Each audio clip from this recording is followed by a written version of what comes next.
ഒരു കാര്യം ചെയ്യാം, ഇവന്റെ കൂടെ വണ്ടി പിടിച്ചിടാം, പൈസ വരട്ടെ, വണ്ടി പിടിച്ചിടാം. വാ ഇവനെ നിൽക്കട്ടെ, ഇവനെ നിൽക്കട്ടെ, ഇവന്റെ കൂടെ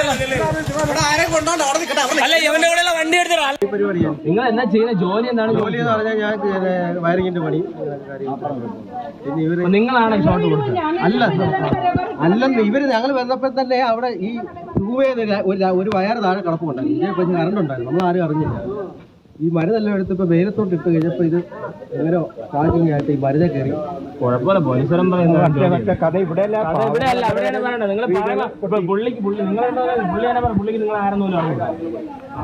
അരുൺ ശങ്കർ ചേരുന്നുണ്ട് വിവരങ്ങൾ നൽകാൻ. അരുൺ, തികഞ്ഞ അനാസ്ഥയാണ് ഇവിടെ സംഭവിച്ചിരിക്കുന്നത്. അനുമതി ഇല്ല ഈ പടക്ക ശേഖരണത്തിനും അതിന്റെ സാമഗ്രികൾ ശേഖരിക്കാൻ ഇല്ല എന്ന് അധികൃതർ തന്നെ അറിയിച്ചു. ഇപ്പോൾ നാട്ടുകാർ തികഞ്ഞ രോഷത്തിലാണ്. അവരെ സംബന്ധിച്ചോളം അത് സ്വാഭാവികമാണ്. അത്യന്തം നാശനഷ്ടം സംഭവിച്ച ഒരിടത്തെ ജനങ്ങളുടെ അതിവൈകാരികമായ നിമിഷങ്ങളിലൂടെ അവർ കടന്നു പോകുന്നു. ഇപ്പോൾ രണ്ടുപേരെ കെട്ടിയിട്ട് പോലും രോഷം മുന്നോട്ട് കൊണ്ടുപോകുന്ന സ്ഥിതിയാണുള്ളത്. ബന്ധപ്പെട്ട അധികാരികൾ ആരൊക്കെയാണ്, അവരൊക്കെ എവിടെയാണ് ഇപ്പോൾ ഉള്ളത്? ഈ ക്ഷേത്രവുമായി ബന്ധപ്പെട്ട് അതിന്റെ ഭാരവാഹികൾ, ഒപ്പം പോലീസിന്റെയും മറ്റ് സംഘത്തിന്റെയും ഒക്കെ തന്നെ നടപടികൾ എങ്ങനെയാണ് ഇപ്പോൾ പുരോഗമിക്കുന്നത്? അരുൺ,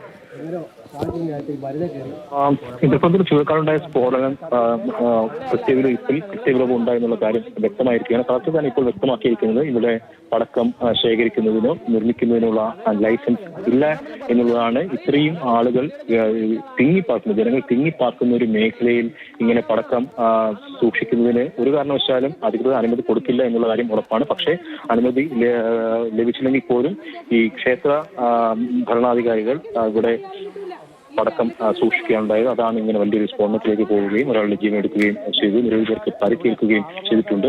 ഇത് തന്നെയാണ് ഇപ്പോൾ ജനങ്ങളുടെ ഭാഗത്തുണ്ടായിരിക്കുന്ന വലിയ രോഷത്തിന് കാരണം. ഈ പ്രദേശത്തെ മിക്ക വീടുകളും ഈ സ്ഫോടനത്തിൽ കേടുപാടുകൾ സംഭവിച്ചിട്ടുണ്ട്. ചില വീടുകൾ വാസയോഗ്യമല്ലാതായി മാറിയിട്ടുണ്ട്. ചില വീടുകളുടെ ഭിത്തികൾ പൊട്ടിയിട്ടുണ്ട്. ചില വീടുകളുടെ വാതിലുകൾ തകർന്നിട്ടുണ്ട്. മിക്ക വീടുകളുടെയും ജനലുകൾ തകർന്നിട്ടുണ്ട്. അങ്ങനെ വാസയോഗ്യമല്ലാത്ത രീതിയിലാണ് ഇപ്പോൾ മിക്ക വീടുകളും ഉള്ളത്. അതുകൊണ്ട് തന്നെ അവർ വലിയ രോഷത്തിലാണ്. ലക്ഷക്കണക്കിന് രൂപ നഷ്ടമാണ് ഓരോ വീടിനും ഉണ്ടായിരിക്കുന്നത്. അത് നഷ്ടപരിഹാരം നൽകണമെന്നുള്ള ആവശ്യം അവരുടെ ഭാഗത്തു നിന്ന് ഉയരുന്നവർ തന്നെ എങ്ങനെ ഇത്തരത്തിൽ വലിയ തോതിൽ ഈ മേഖലയിൽ പടക്കം സൂക്ഷിച്ചു എന്നൊരു ചോദ്യം ഉന്നയിക്കുന്നുണ്ട്. ഈ ബന്ധപ്പെട്ട അധികാരികൾ ഈ പടക്കം സൂക്ഷിച്ചതുമായി ബന്ധപ്പെട്ടുള്ള ആളുകളൊന്നും ഇപ്പോൾ പ്രത്യക്ഷത്തിൽ ഇല്ല. ഇതൊരു കരയോഗവുമായി ബന്ധപ്പെട്ടിട്ടാണ് ഈ ക്ഷേത്രത്തിൽ വെടിക്കെട്ട് നടത്തുന്നത്. അടുത്ത ദിവസം ഇതിന്റെ വെടിക്കെട്ട് നടക്കുന്നതിന് വേണ്ടിയിട്ടായിരുന്നു ഇങ്ങനെ പടക്കം ശേഖരിച്ചിരുന്നത്. ഇപ്പോൾ അതിന്റെ ആരും തന്നെ നിലവിൽ ഇവിടെ ഇല്ല. അവർക്കുള്ള അന്വേഷണം പോലീസ് നടത്തുന്നുണ്ടെന്നാണ് മനസ്സിലാക്കുന്നത്. നേരത്തെ രണ്ടുപേരെ ഈ വിവരങ്ങൾ നൽകിക്കൊണ്ടിരിക്കുന്ന തൃപ്പൂണിത്തുറയെ നടുക്കിയ ദുരന്തത്തിന്റെ പുതിയ ദൃശ്യങ്ങൾ മാതൃഭൂമി ന്യൂസിലൂടെ പ്രേക്ഷകർക്ക് മുന്നിലേക്ക് എത്തുകയാണ്. ഏറ്റവും പുതിയ ദൃശ്യങ്ങളാണ് പ്രേക്ഷകർ കാണുന്നത്. പുകച്ചുരുളുകൾ സ്ഫോടനത്തിന് ശേഷം വളരെ സങ്കീർണമായി തന്നെ ഉയർന്ന കാഴ്ചയാണ് കണ്ടത്. ഫയർഫോഴ്സും നാട്ടുകാരും ചേർന്ന് തീ അണച്ച ശേഷം സ്ഫോടക വസ്തുക്കൾ നിർവീര്യമാക്കാൻ ശ്രമിക്കുന്നതിൻ്റെ ദൃശ്യങ്ങളാണ് പ്രേക്ഷകർ കണ്ടുകൊണ്ടിരിക്കുന്നത്. അത്യന്തം ശ്രമകരമായ ഒരു ദൗത്യമാണ് പൂർത്തീകരിക്കപ്പെട്ടത്. അതുകൊണ്ട് തന്നെയാണ് ഈ ദുരന്തത്തിൻ്റെ വ്യാപ്തി ഉയരാതിരുന്നതും. അത് തന്നെ വലിയ ആശ്വാസവുമായി. ഒരു മരണം റിപ്പോർട്ട് ചെയ്യപ്പെട്ടു, 16 പേർക്ക് പരിക്കേറ്റു, 3 പേരുടെ നില അതീവ ഗുരുതരമായി തുടരുന്നു. 12 വീടുകളായിരുന്നു സമീപ പ്രദേശത്ത് ഏറ്റവും അടുത്തായി ഉണ്ടായിരുന്നത്. ഈ 12 വീടുകൾക്കും ഗുരുതരമായ കേടുപാടുകളാണ് സംഭവിച്ചിരിക്കുന്നത്. 1 കിലോമീറ്റർ ദൂരത്തോളം ഈ സംഭവ സ്ഥലത്ത് നിന്നും ഇതിൻ്റെ പ്രകമ്പനം ഉണ്ടായി എന്നുള്ളതാണ് ഏറ്റവും ആശങ്കാജനകമായിരുന്നത്. 1/2 കിലോമീറ്റർ ദൂരത്തോളം ഈ സ്ഫോടക വസ്തുക്കൾ, കെട്ടിടത്തിൻ്റെ അവശിഷ്ടങ്ങളൊക്കെ തെറിച്ചു പോകുന്ന കാഴ്ചയും കണ്ടു.